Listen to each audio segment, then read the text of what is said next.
Hey guys, Brian here from NuCanoe Marketing, and today we're going to talk about patching small holes on your NuCanoe. So these can be small holes from some damage, or most often it's going to be screws that you put into your boat and need to back out, so you need to patch that hole. So without further ado, let's go over the tools you're going to need. So the first thing you're going to need is some kind of heat source. So we're going to be using a heat gun here, but you can also use you can use a lighter, but what you want your lighter to do is have kind of like a forced flame out the end of it, so like a butane torch lighter, rather than like a standard long neck lighter that's going to be able to it's going to move its flame around. So you want something with direct heat that you can put exactly where you want it to go and use it like that. You're going to want some gloves to protect your hands as you're doing it. You're going to want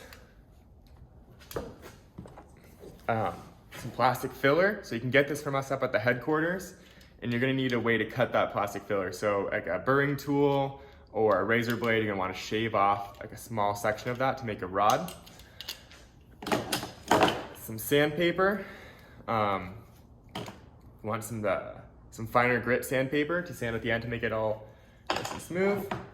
And a flat blade of some sort. I use a flathead screwdriver because I'm gonna be using a small hole. So without further ado, let's jump into it. Hey guys. So we're gonna jump on at repairing this NuCanoe. So as you can see, I put a screw right here. So let's say I wanna back this screw out. Okay, so this is the damage you're gonna be trying to repair today. And as you see, it's backed out, it kind of makes this ridge of plastic. We're gonna use that to our advantage. For a lot of these screw holes will have that. So you're gonna bring your heat source in. And you're gonna heat the area up a little bit and see how it's kind of collapse in on itself a little bit.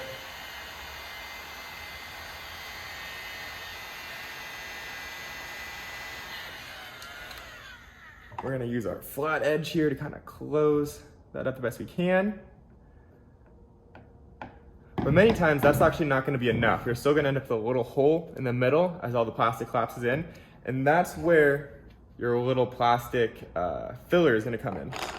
You're gonna wanna take a chunk off. This is a pretty thick chunk, but that's kind of how I like to work with it. Thin chunks also work. You can kind of shave the edge, do what you wanna do with that. But what you're gonna use this for is you're gonna wanna heat up the area you're going to, as well as this little, we're calling this a welding rod.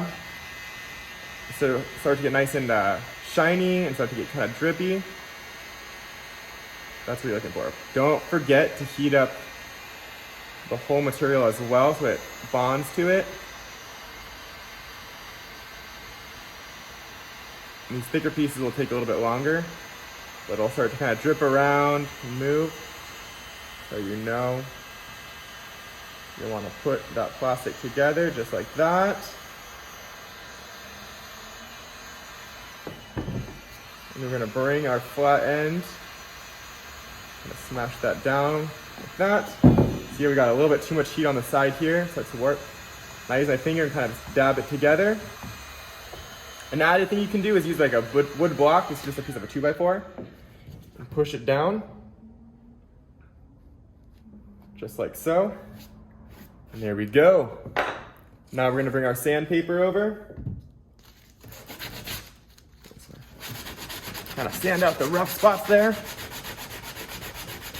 Smooth it out.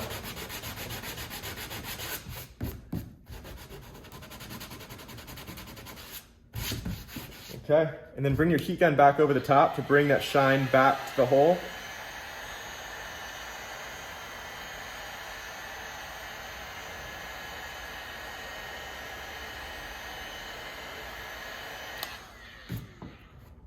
And there you have it, patched up and ready to go.